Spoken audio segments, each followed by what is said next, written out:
Hello dear students, आप सभी का स्वागत है यूथ अध्ययन के चैनल में। तो आज फिर से हम हिमाचल जीके की सीरीज आपके बीच लेके आए हैं।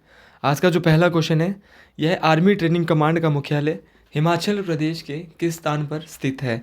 तो हिमाचल प्रदेश में आर्मी आर्मी ट्रेनिंग कमांड का हेडक्वार्टर है और ये हिमाचल प्रदेश के कौन से स्थान पर स्थित है। तो ये शिमला में स्थित है। देखिए, अगर मैं बात करता हूँ, इसको हम आर ट्रैक भी कहते हैं, आर्मी ट्रेनिंग कमांड को। ये जो है ये सबसे पहले मध्य प्रदेश में होता था, लेकिन मध्य प्रदेश से शिमला इसको 1993 में लाया गया था, किसको, आर्मी ट्रेनिंग कमांड को। देखिए, अगर बात करते हैं, सैनिक स्कूल भी हिमाचल प्रदेश में है। तो हिमाचल प्रदेश में सैनिक स्कूल कहाँ पर है? सुजानपुर टिहरा में जो है हिमाचल प्रदेश में सैनिक स्कूल भी स्थित है। इसके बाद बात करते हैं अगले क्वेश्चन की, कि डुंगरी मेला हिमाचल प्रदेश के किस स्थान पर मनाया जाता है। देखिए, हिमाचल प्रदेश में एक डुंगरी मेला होता है और डुंगरी माता का मंदिर भी है, जिनको माता हिडिंबा देवी कहा जाता है। इनका जो मेला है, इनका जो मंदिर है, ये मनाली में स्थित है। तो याद रखना है, इनका जो मेला है ये भी कहाँ मनाया जाता है? मनाली में ही मनाया जाता है। देखिए, ये कुल्लू में स्थित है। अगर मैं बात करता हूँ डुंगरी माता की, इनका एक मंदिर भी वहाँ पर है, हिडिंबा माता का। इसको पैगोडा शैली में बनाया गया है। इसके साथ साथ अगर कुल्लू ज़िले की बात करते हैं, तो कुल्लू ज़िले से क्वेश्चन पूछा जाता है, कसोल गर्म पानी का झरना। तो कसोल गर्म पानी का जो झरना है ये भी कहाँ पर स्थित है? कुल्लू ज़िले में स्थित है। देखिए, कुल्लू में एक मल्हाना जगह है, जहाँ पर विश्व का सबसे पुराना लोकतंत्र है। और मलाना गांव में ही आपने याद रखना है कि जामलू देवता की पूजा की जाती है। जामलू देवता कौन है? ऋषि जमदग्नि इनको कहते हैं हम। ये माता रेणुका जी के पति है, ऋषि जमदग्नि जी, जिनकी पूजा मलाना गांव में की जाती है। देखिए, कुल्लू का दशहरा भी बड़ा फेमस है, जिसको कुल्लू के राजा जगत सिंह के द्वारा शुरू किया गया था। अगर मैं बात करता हूँ राजा जगत सिंह की, तो राजा जगत सिंह कुल्लू के सबसे शक्तिशाली राजा थे। अगले क्वेश्चन की बात करते हैं, शुनतो हिमाचल प्रदेश के किस जिले का लोक नृत्य है। देखिए, शुनतो है, और ऐसे क्वेश्चन जब एग्जाम में अधिकतर बार हमें दिखते हैं तो बड़ी दिक्कत आती है। तो शुनतो जो है ये लाहौल स्पीति का जो है हमारा लोक नृत्य है। देखिए, शुनतो तो लाहौल स्पीति का है। ये शुनतो जो है ये लॉर्ड बुद्धा की स्मृति में गाया जाता है, ये भी आपको पता रखना है। एलाइड वगैरह के, नायब तहसीलदार वगैरह के जो पेपर है, यहाँ तक कि कमीशन के पेपर में भी ऐसे क्वेश्चन आपको अब देखने को मिलेंगे। देखिए, शुनतो तो लाहौल स्पीति का, लेकिन लाहौल स्पीति के एक दो और है जो कि बहुत ज़्यादा इंपॉर्टेंट है, सांद और साबू और लंगदरम्बा। याद रखना है, लंगदरम्बा, सांद और साबू, ये भी कहाँ के हैं? लाहौल स्पीति के लोक नृत्य है। शुनतो भी कहाँ का है? लाहौल स्पीति का। इसके अलावा ऑप्शन में किन्नौर भी है, तो किन्नौर के भी दो पढ़ लेते हैं, जापरो और छाम। याद रखना है, जापरो और छाम जो है कहाँ के हैं? किन्नौर के हैं। सिरमौर भी ऑप्शन में है, सिरमौर के भी बड़े फेमस है। सिरमौर के होता है, जैसे झूरी है, ये कहाँ पे होता है? सिरमौर में होता है। बूढ़ा है, ये भी कहाँ पर? सिरमौर का एक लोक नृत्य है। बिरसू तो शिमला और सिरमौर दोनों में ही होता है, बिरसू। इसके बाद हम अगले क्वेश्चन की बात करते हैं, और अगला क्वेश्चन भी हमारा उतना ही महत्वपूर्ण है। अगला क्वेश्चन है कि धौला सिद्ध पन बिजली परियोजना हिमाचल प्रदेश के किस नदी पर बनी है। देखिए, हिमाचल प्रदेश में एक धौला सिद्ध जल विद्युत परियोजना है, ये हमीरपुर में स्थित है। और हमीरपुर में आपको पता ही है कि हमीरपुर में ब्यास नदी बहती है। तो धौला सिद्ध जल विद्युत परियोजना किस नदी पर है? तो बोलेंगे ब्यास नदी पर बनाई गई है। देखिए, धौला सिद्ध जल विद्युत परियोजना जो है 66 मेगावाट की है। कितने मेगावाट की? 66 मेगावाट की है। देखिए, क्वेश्चन ये भी आता है कि हमीरपुर में एक शहर है, नदौन शहर, जहाँ से हिमाचल प्रदेश के वर्तमान में मुख्यमंत्री सुखविंदर सिंह सुक्खू जी आते हैं। देखिए, नदौन शहर जो है किस नदी के पास स्थित है, ये पेपर में पूछा गया है। तो नदौन शहर की अगर मैं बात करता हूँ, तो नदौन शहर ब्यास नदी के पास स्थित है। अगला क्वेश्चन हमारा उतना ही इम्पोर्टेंट है, हिमाचल प्रदेश में नगर पालिकाओं की संख्या कितनी है। तो हिमाचल प्रदेश में महानगर पालिकाओं की संख्या कितनी है। देखिए, पहले नगर पालिका जो है वो दो होती थी, लेकिन आज की डेट में जो है नगर पालिकाएँ कितनी हो गई है? 5 नगर पालिका हो गई है। देखिए, अगर मैं नगर पालिकाओं की बात करती, आपको पाँचों की पाँचों टिप्स में याद होनी चाहिए। नगर पालिकाएँ 5 है। ये कौन सी है? Shimla number 1, Dharamshala number 2, Solan number 3, Palampur number 4 और मंडी 5। कितनी नगर पालिकाएँ? 5। शिमला, धर्मशाला, सोलन, पालमपुर और मंडी। देखिए, मुझे यकीन है कि आप ये सारे के सारे क्वेश्चन जो है राइट डाउन करते हैं, अपनी कॉपी में नोट डाउन करते हैं। अगली क्वेश्चन थोड़ा अटपटा था, लेकिन आपको ये ऐसे क्वेश्चन भी पेपर में देखने को जरूर मिलेंगे। समेकित बाल विकास योजना विकास सेवा समेकित बाल विकास सेवा योजना की शुरुआत हिमाचल प्रदेश में कब हुई थी? तो इस योजना की जो शुरुआत है ये 2 अक्टूबर 1975 को जो है हिमाचल में हुई। अगला क्वेश्चन भी इसी क्वेश्चन से रिलेटेड था और क्वेश्चन था कि प्रायोगिक तौर पर समेकित बाल विकास सेवाओं की शुरुआत हमारे देश में कुल 33 खंडों में हुई। देखिए, अगर मैं समेकित बाल विकास सेवाओं की बात करता हूँ तो कुल ये 33 खंडों में हुई थी हमारे देश में। लेकिन हिमाचल प्रदेश में जनजातीय कौन सा एक जनजातीय खंड था जहाँ से ये शुरू हुई, नाम बताएं। देखिए, ऐसे क्वेश्चन आएंगे तो समेकित बाल विकास जो योजना है हिमाचल प्रदेश में, ये कहाँ पे शुरू हुई थी? पू से शुरू हुई थी। ये पू कहाँ पड़ता है? तो पू किन्नौर में पड़ता है। देखिए, समेकित बाल विकास सेवा की जो शुरुआत है किस पंचवर्षीय योजना के तहत जो हुई थी? तो ये 5वीं पंचवर्षीय योजना की शुरू जो हुई थी समेकित बाल विकास सेवाएं। अगले क्वेश्चन की मैं बात करता हूँ और अगला क्वेश्चन बहुत ही ज़्यादा महत्वपूर्ण है। नोरा रिचर्ड्स हिमाचल प्रदेश के किस स्थान पर रहते थे? तो नोरा रिचर्ड का जो संबंध है ये अंद्रेटा से था। देखिए, नोरा रिचर्ड का जो संबंध है ये अंद्रेटा से था और ये अंद्रेटा कहाँ पर है? ये अंद्रेटा जो है कांगड़ा में स्थित है। अगर मैं बात करता हूँ नोरा रिचर्ड्स की, यह 1911 में भारत आए। और अगर मैं बात करता हूँ नोरा रिचर्ड्स की, ये 1911 में भारत आए थे। और अगले क्वेश्चन की बात करते हैं, मिंजर का शाब्दिक अर्थ क्या है? देखिए, मिंजर का जो शाब्दिक अर्थ है ये है मक्के का फूल। क्या क्या मतलब है? मक्के का फूल। देखिए, एक मिंजर मेला होता है, ये भी चंबा में होता है। और अगर मैं बात करूँ, राजा साहिल वर्मन ने जो है मिंजर को जो है मक्के का फूल का अर्थ दिया था। देखिए, चंबा में जो है, चंबा शहर जो है रावी नदी के किनारे स्थित है और चंबा शहर को जो बसाया था ये राजा साहिल वर्मन ने बसाया था अपनी बेटी, इनकी बेटी का नाम था चंपावती के नाम पर। अगले क्वेश्चन की हम बात करते हैं। देखिए, आप अधिक से अधिक इस वीडियो को शेयर करें अगर आपको ये वीडियो अच्छी लग रही है। डोडरा कवार क्षेत्र हिमाचल प्रदेश के किस जिले में आता है? देखिए, डोडरा कवार ये कहाँ पर आता है? इस बार क्वेश्चन ऐसा पूछ लिया गया है। तो डोडरा कवार जो आता है ये शिमला में आता है। डोडरा कवार उपमंडल, आपने याद रखना है, डोडरा कवार रीजन तो शिमला में आता है। लेकिन इसके अलावा शिमला में और कौन कौन से उपमंडल आते हैं, तहसील आते हैं? तो कुपुई तहसील, नेरवा तहसील, कोटखाई तहसील, कुमारसेन तहसील और सुन्नी तहसील, ये सारी की सारी तहसीलें जो है ये कहाँ पे आती है? आपके कहाँ पे आती है भला? शिमला के अंदर आती है। कुपुई, नेरवा, कोटखाई, कुमारसेन, सुन्नी। अगर बात करता हूँ मैं कुल्लू, तो कुल्लू की भी कुछ याद कर लेते हैं। आनी, नंगर, भुंतर, बंजार, ये सभी कहाँ पे है? कुल्लू में स्थित है। देखिए, अगले क्वेश्चन की बात करते हैं और अगला क्वेश्चन बहुत ही ज़्यादा इंपॉर्टेंट है एग्जाम के पॉइंट ऑफ व्यू से।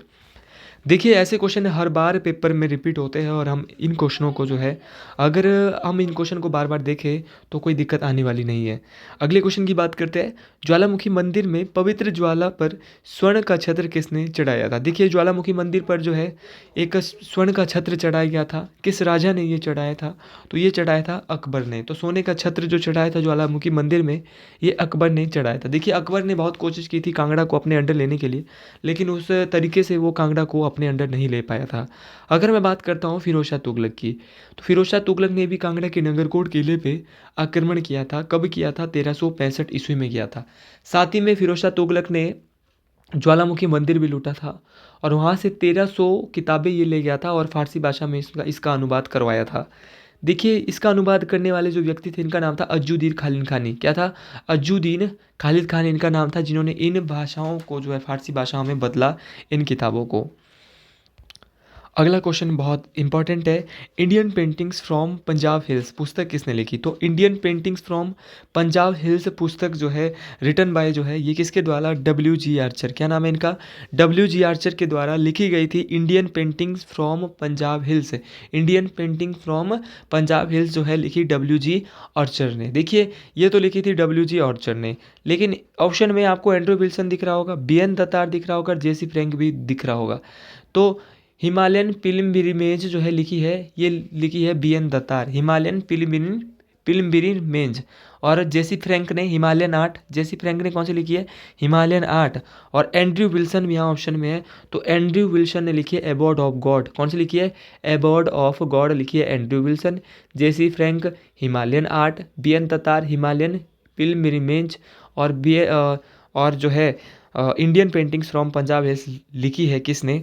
डब्ल्यू.जी. और अगले क्वेश्चन की हम बात करते हैं और हर क्वेश्चन जो है इस टॉपिक का बहुत ज़्यादा इंपॉर्टेंट है। देखिए, हिबरा जल विद्युत परियोजना हिमाचल प्रदेश के किस जिले में स्थित है? देखिए, अगर हम बात करते हैं हिबरा जल विद्युत परियोजना की, तो हिबरा जल विद्युत परियोजना जो है ये कहाँ पर स्थित है? चंबा में स्थित है। अगर क्वेश्चन आता है कि चंबा शहर कौन सी नदी पर स्थित है, तो बोलेंगे जी रावी नदी पर स्थित है। देखिए, अभी हाल ही में एक एग्जाम हुआ था और उसमें पूछा गया था कि बैरा सियूल किसकी सहायक नदी है, तो बैरा सियूल किसकी सहायक नदी है? अच्छा, रावी की सहायक नदी है बैरा सियूल। देखिए, क्वेश्चन आ सकता है कि हिबरा परियोजना किसके द्वारा चलाई जा रही है, तो हिबरा जो परियोजना है इसको एनएचपीसी, कौन इसको एग्जीक्यूट कर रहा है? एनएचपीसी के द्वारा ये चलाई जा रही है। क्वेश्चन आ सकता है कि जो हिबरा तीन जल विद्युत परियोजना है ये कितना मेगावाट की है, तो हिबरा तीन जल विद्युत परियोजना है 260 मेगावाट की है। अगले क्वेश्चन की बात करते हैं और अगला क्वेश्चन मुझे इतना ही अच्छा लगा कि कालका शिमला रेलवे ट्रैक की सबसे लंबी सुरंग कौन सी है। देखिए, कालका शिमला रेलवे लाइन की मैं बहुत बार बात कर चुका हूँ और बार बार जो है जितनी भी क्वेश्चन पेपर में उठा रहा हूँ ये क्वेश्चन दिख रहा है, तो आप भी इस क्वेश्चन को छोड़े ना। देखिए, कालका शिमला रेलवे लाइन की जब भी दोस्तों बात करते हैं तो इसकी जो सबसे लंबी सुरंग है इसका नाम है बड़ोग। क्या नाम है? बड़ोग। बड़ोग जो है कालका शिमला रेलवे लाइन की सबसे लंबी सुरंग है। देखिए, अगर टोटल टनलों की मैं बात करता हूँ तो टोटल टनल 103, लेकिन ऐसा माना जा रहा है कि अब टनलों एक टूट गई है, कितनी बची है? 102। अगर मैं बात करता हूँ कालका शिमला रेलवे लाइन की, इसको इनोग्रेट किया गया था 1903 में। किसके द्वारा? लॉर्ड कर्जन के द्वारा इसको इनोग्रेट किया गया था। याद रखना है इसकी जो कुल लंबाई है ये 96.5 किलोमीटर है। कितनी है? 96.5 किलोमीटर लंबी है। ये सारी चीज़ें आपने याद रखनी है। अगले क्वेश्चन की हम बात करते हैं और अगला क्वेश्चन बहुत ही ज़्यादा महत्वपूर्ण है। देखिए, यहाँ पे बड़ोग की बात हुई थी। बड़ोग जो है ये सोलन में आता है। अगला क्वेश्चन बहुत ज़्यादा इंपॉर्टेंट है और मैं बार बार इस क्वेश्चन को एग्जाम में देखता रहता हूँ। कुंगरी गोम्पा स्थित है, तो कुंगरी गोम्पा जो है ये कहाँ पर स्थित है? तो कुंगरी गोम्पा की अगर मैं बात करता हूँ तो ये लाहौल स्पीति में तो है, लेकिन लाहौल स्पीति में कहाँ पर? पीन घाटी में। याद रखना है, एक पीन वैली नेशनल पार्क भी है, ये भी लाहौल स्पीति में है, लेकिन एक कुंगरी गोम्पा भी है, ये भी कहाँ पे? लाहौल स्पीति में है भाई। इसके साथ आपको पता होना चाहिए एक ताबो मोनेस्ट्री भी है जिसको अजंता ऑफ हिमालय कहा जाता है। देखिए, अगर मैं बात करता हूँ ताबो मोनेस्ट्री की, ये काजा में स्थित है। काजा कहाँ पे? लाहौल स्पीति में स्थित है। कौन से? ताबो मोनेस्ट्री। क्वेश्चन, अगला क्वेश्चन फिर से एक बार महत्वपूर्ण है और लेकिन उससे पहले मैं एक क्वेश्चन ज़रूर बताना चाहूँगा, पहले भी अपने इस प्लेलिस्ट में बता चुका हूँ कि कारदांग गोम्फा कहाँ पे। देखिए, कारदांग गोम्फा और शाशुर गोम्फा ये भी दोनों बहुत इंपॉर्टेंट है। देखिए, जैसे हमने कुंगरी गोम्फा पढ़ा, ताबो गोम्फा पढ़ा, वैसे ही कारदांग और शाशुर ये भी दोनों बहुत इंपॉर्टेंट है। तो कारदांग और शाशुर ये दोनों के दोनों लाहौल स्पीति का हेडक्वार्टर कहाँ? केलोंग में स्थित है। देखिए, कारदांग और शाशुर जो है ये कहाँ पे है? केलोंग में स्थित है। देखिए, लाहौल स्पीति से दो नदियाँ आती है, चंद्रा और भागा नदी। चंद्रा और भागा नदी जो है कहाँ पर मिलती है? तांडी नामक स्थान में मिलती है और यहीं पे जो है चिनाब नदी का उद्गम करती है। देखिए, तांडी नामक स्थान पे द्रौपदी का अंतिम संस्कार हुआ था। क्या हुआ था? द्रौपदी जी का अंतिम संस्कार हुआ था। लाहौल स्पीति के लोग इस स्थान को पवित्र स्थान भी मानते हैं। शिमला में रिपन अस्पताल का उद्घाटन किस वर्ष हुआ? देखिए, शिमला में जो है रिपन अस्पताल का जो उद्घाटन है वो किस स्थान पर हुआ था? तो शिमला में जो है रिपन अस्पताल का जो उद्घाटन हुआ था ये 1885 में हुआ था। कब हुआ था? 1885। देखिए, रिपन अस्पताल का कार्य शुरू हुआ था 1882 में, लेकिन इसका जो कार्यकाल है ये शुरू हुआ था कब? कार्य पूर्ण हुआ था 1885 में, लेकिन कार्य शुरू हुआ था 82 में। कार्य इसका शुरू किया था लॉर्ड रिपन ने, लेकिन ओपन इसको किसके टाइम किया गया था? तो लॉर्ड डफरिन, क्योंकि 85 में किसका शासन था भारत में? Lord Dufferin. देखिए, आपके एलाइड का पेपर होता है, कोई सा भी आपको पेपर होता है तो वहाँ पे अब मेंस अगर होता है तो वहाँ पे आपको बोलेंगे कि रिपन के बारे में आप दो चार क्या जानते हो, 4 शब्द जो में 4 लाइनों में आप रिपन के बारे में कुछ बताइए। देखिए, रिपन का अगर मैं बात करता हूँ लॉर्ड रिपन का जो कार्यकाल था याद रखना है 1880 से 1884 के बीच था। जितना मुझे याद है इनके बारे में मैं आपको थोड़ी बहुत बातें बताऊंगा। 1880 से 84 के बीच इनका कार्यकाल था। देखिए, इनके कार्यकाल में नियमित रूप से जनगणना हुई। नॉर्मल जनगणना हुई थी लॉर्ड मेयो के टाइम, लेकिन नियमित क्या होता है कि हर 10 साल बाद जो जनगणना आएगी उसको बोलते हैं नियमित जनगणना। तो भारत में नियमित रूप से दशकीय जनगणना की शुरुआत लॉर्ड रिपन के टाइम ही हुई थी। प्लस जो है लॉर्ड रिपन ने वर्नाकुलर प्रैक्स एक्ट को भी समाप्त किया था। किस एक्ट को? वर्नाकुलर प्रैक्स एक्ट को भी समाप्त किया था। किसने? लॉर्ड रिपन ने। देखिए, लॉर्ड रिपन ने अपनी पहली फैक्ट्री भी लगाई थी। तो ये भी याद रखें कि वर्नाकुलर प्रेस एक्ट को 1882 में इन्होंने समाप्त किया था लॉर्ड रिपन ने। और इन्होंने अपनी पहली फैक्ट्री एक्ट भी जो है किसके द्वारा आया था? तो ये भी 1881 में जो है किसके टाइम हुआ था? इनके टाइम ही आया था। देखिए, हंटर कमीशन जो है इनके कार्यकाल के दौरान ही नियुक्त हुआ था। किसके? Lord Ripon.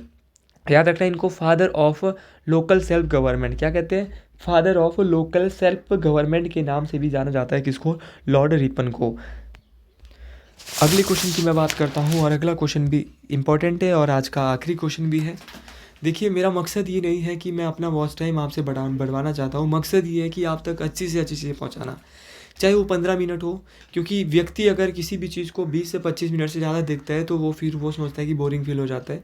आज का जो आखिरी क्वेश्चन है, आखिरी क्वेश्चन की दोस्तों बात करते हैं कि कांगड़ा चित्रकला के मूल कहाँ हैं। तो कांगड़ा चित्रकला के जो मूल है ये गुलेर रियासत से जो है ये लिए गए हैं। देखिए, गुलेर रियासत जो है ये कांगड़ा से ही अलग होकर जो है गुलेर रियासत बनी थी। अगर मैं बात करता हूँ गुलेर रियासत की, आपने कमेंट बॉक्स में बताना है कि गुलेर रियासत के संस्थापक कौन है। कौन है गुलेर रियासत के संस्थापक? कौन है? दूसरी बात, अगर मैं बात करता हूँ गुलेर रियासत के अंतिम संस्थापक, अंतिम शासक, तो गुलेर रियासत के जो अंतिम शासक थे इनका नाम क्या था? तो गुलेर रियासत के अंतिम शासक कौन थे? इनका नाम था राजा भूप सिंह। राजा भूप सिंह जो थे ये गुलेर रियासत के अंतिम शासक थे। अगर हम बात करते हैं राजा भूप सिंह के बारे में, ये एक अच्छे राजा थे और गुलेर रियासत के अंतिम राजा थे। देखिए, अगर हम बात करते हैं कांगड़ा की, कांगड़ा में जो है विधानसभाओं की 15 सीटें हैं। कितनी सीटें हैं? 15।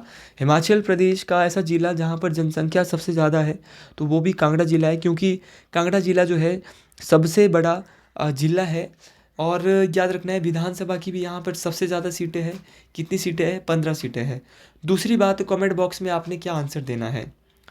आंसर देना है कि अभी हाल ही में जो है चुनाव होने हैं, तो प्रधानमंत्री नरेंद्र मोदी जो भारत के प्रधानमंत्री है, ये किस लोकसभा क्षेत्र से चुनाव लड़ने जा रहे हैं, ये क्वेश्चन पेपर में आने वाले समय में आपको दिख सकता है। और हिमाचल प्रदेश में हमीरपुर संसदीय क्षेत्र से जो है वो कौन चुनाव जो है, कौन सांसद है, ये बताएं आप, क्योंकि वहाँ से एक ही सांसद जो है लगातार चला आ रहा है और इस साल भी उनको ही टिकट मिला है। तो आज के लिए इतना ही, धन्यवाद। आगे बहुत जल्द आपके बीच में वीडियो लाऊंगा। इस वीडियो को अधिक से अधिक तक शेयर करें, अपना प्यार दें, और आपके प्यार से ही जो है इस वीडियो को जो है आशीर्वाद मिलेगा। Thank you all my students.